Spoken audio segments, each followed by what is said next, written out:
Hello, my name is Quinn. I'm a man who loves both food and movies, as you can probably tell from the other content on my channel. As you may have seen in my first two reviews, I am not a traditional movie reviewer. I don't film my videos traditionally or format them traditionally, and I have no formal training. As a matter of fact, I like to think of the entertainment I consume the way I think of the food that I consume. Did it look good? Did it taste good? And did I feel happy after I consumed it? With that being said, I sat down last night and I watched The Last Airbender. I watched this movie on a suggestion from my friend Mickey, if that is your real name. Now, I understand that I'm a little late to The Last Airbender party, but, you know, growing up with the Avatar cartoon series, which this movie is loosely based on, I thought I would go ahead and give it a try. I was not prepared for what I encountered. To start with, this is an M. Night Shyamalan film. M. Night Shyamalan, the guy who brought us Signs and The Sixth Sense, but he also brought us Lady in the Water and The Happening, the film in which he damaged the reputation of Mark Wahlberg and simultaneously chose to make dandelions the antagonist of his film. The Last Airbender is a film about a culturally inaccurate brother and sister named Sokka and Katara who live as a part of an Inuit tribe in the North Pole.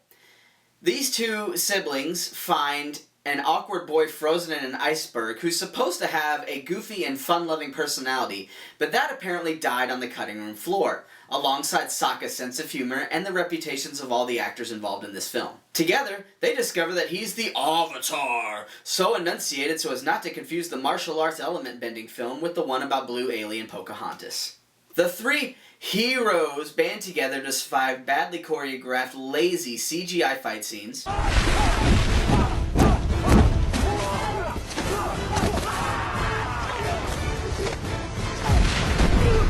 a culturally inaccurate prince who looked directly at the sun even though his dad told him not to, and multiple flights on a CGI flying bison who looks like the love child of Chewbacca and Horton from Horton Hears a Who. They must hurry though, as they only have 3 short years to stop a comet from coming that will allow the bad actors dancing with fire to kill the bad actors dancing with slow-moving rocks, the Force, and sparkling water balls. There's just so much wrong with this movie, I don't even know where to start. And this is coming from somebody who watched the cartoon.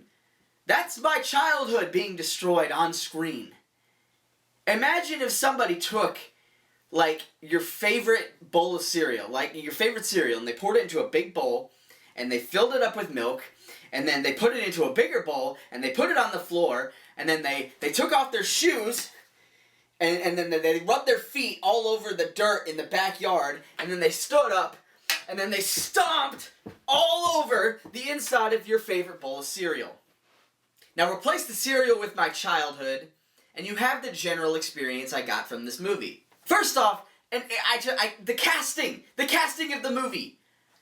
It was like drinking a giant glass of skim milk, which is water that is lying about being milk.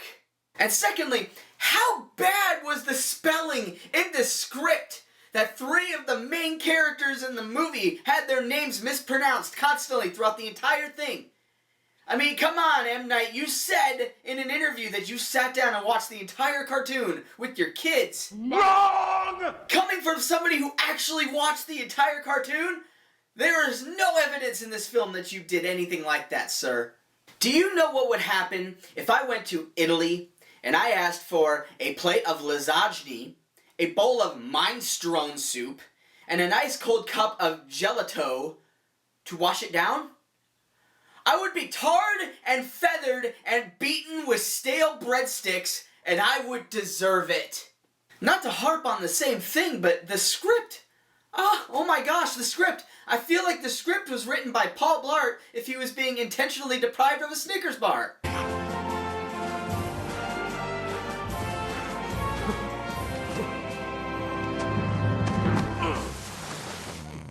Like, the one thing that was kind of worth watching in the movie, even though it was very lazy, was some of the CGI special effects were cool. And the music was great. The music was far better than the movie deserved. Here's the problem with that, though. You take this film and you throw in some cool CGI special effects. That's like taking a Spam sandwich and coating it in chocolate frosting. It may look pretty on the outside, but you know what it is, right? It's a Spam sandwich that's covered with chocolate frosting.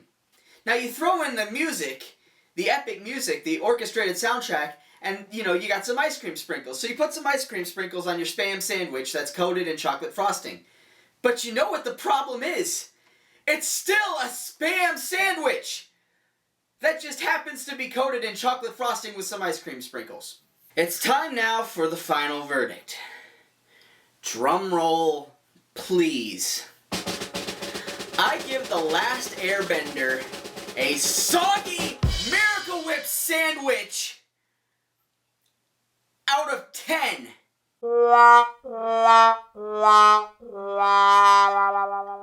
But it's not just a soggy Miracle Whip sandwich. It's a soggy Miracle Whip sandwich that started as a delicious cold-cut sub filled with delicious meat, delectable toppings, and the manna of my childhood, which was then left in a cooler to submerge and be floating in the remnants of the melted ice from summer vacation in 2010, which was then drug out of that same cooler and filled with dirt from the sidewalk and fish food, and then allowed to dry in a garage filled with mice, carbon monoxide, and the slaughtered dreams of thousands of Avatar fans. All I can say, Mickey, if that is your real name, is curse this movie and curse you for telling me to watch it.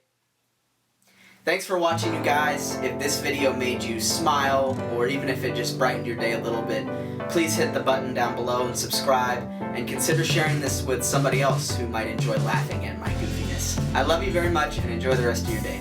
Bye-bye.